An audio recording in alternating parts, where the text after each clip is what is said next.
Et les zones déshéritées, ce sont les zones qui bénéficient des infrastructures de base.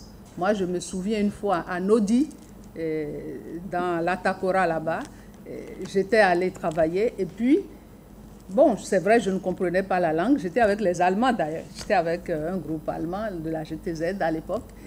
Et puis, j'ai rencontré un seul instituteur qui était avec les villageois. Il jouait le rôle même d'encadreur rural, il joue le rôle d'instituteur, il tient plusieurs classes à la fois.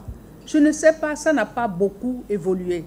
Ça n'a pas beaucoup évolué. Les gens n'ont pas de route, ils n'ont pas de centre de santé, ils n'ont pas des enseignants, comme il a dit tout à l'heure. La manifestation concrète de l'État ne se voit pas dans certaines régions. Donc, c'est le nid du terrorisme comme ça. Le terrorisme a renchéri les prix des produits. Ça, il faut le dire, parce que les circuits ne sont plus fluides. Les circuits formels comme informels ne sont plus fluides. Donc, si les produits coûtent cher, c'est vrai, il y a mais il y a aussi cette insécurité sur les voies qui fait que les gens ne peuvent plus circuler normalement. Donc, les prix des produits de première nécessité ont augmenté. Le terrorisme a ralenti l'intégration régionale, puisque c'est le terrorisme qui a fait imploser la CEDEAO. La CEDEAO, aux idéaux nobles, même dans ses déviances, a implosé à cause du terrorisme. Les pays qui étaient en prise avec, en proie avec le terrorisme n'ont pas eu le soutien nécessaire des autres États. Le Mali, avec MNLA, bon, même s'il y avait une tentative de réétatisation entretenue par l'Occident, il se fait que 80% du territoire était parti. Je me souviens, sur Kidal, des gens sont partis. Vous ne pouvez pas rester là si vous êtes de la CEDEAO. Les armées de la CEDEAO qui allaient ne pouvaient pas rester. Donc, les gens, ils ont perdu leur territoire, le Burkina Faso aussi. Et pendant ce temps, la CEDEAO n'a pas fait grand-chose. Donc ça a fait que l'intégration régionale a perdu de son sens aujourd'hui dans notre région.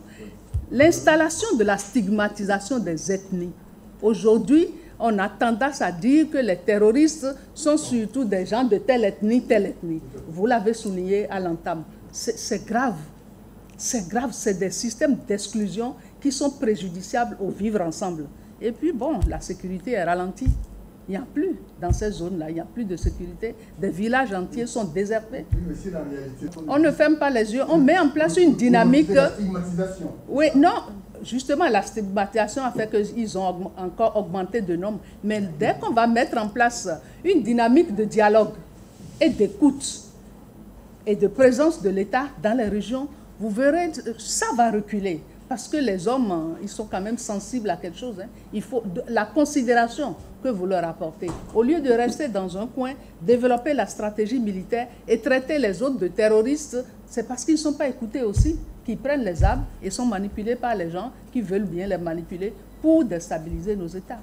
Donc l'État doit revoir toute sa stratégie de présence dans les régions et toute sa stratégie de gestion de sa population, de sa jeunesse surtout.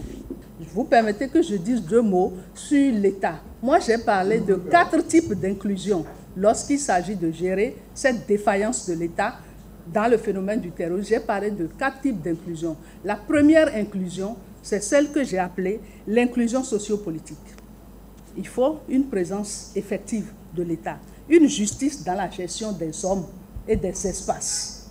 Ça, c'est l'inclusion que j'ai appelée l'inclusion sociopolitique. Nous avons le deuxième type d'inclusion que j'ai appelé l'inclusion financière et économique. Pourquoi nos jeunes sortis des universités, sortis des écoles de formation, ne peuvent pas avoir de la part de nos États quelque chose qu'on appelle un revenu d'existence physique?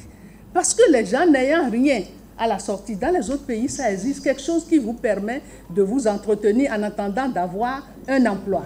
Et que le minimum social commun. Voilà, au minimum social commun. Nous, on se battait pour ça. Donc, vous voyez, il faut que ces jeunes qui sortent aient un minimum et que la population dans son entièreté bénéficie quand même d'un système de sécurité sociale.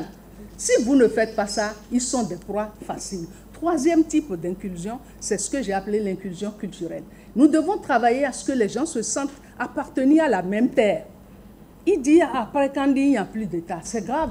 Vous pensez que dans ces régions où on ne sent pas l'État, ils vont se sentir béninois? Ils ne vont pas se sentir béninois. Nous devons réussir cette inclusion culturelle. Et en fait, en dernier point, l'inclusion dont je parle, c'est l'inclusion régionale. Pour refléter au mieux notre engagement envers les communautés au Bénin, en Afrique et dans le monde, votre plateforme média Reporter Bénin Monde embrasse une plus large vision et devient Reporter Média Monde. Nous sommes le trait d'union entre les communautés et les gouvernants. Suivez-nous via notre site www.reportermediamonde.com et en vous abonnant à nos différentes pages sur les réseaux sociaux. Reporter Média Monde.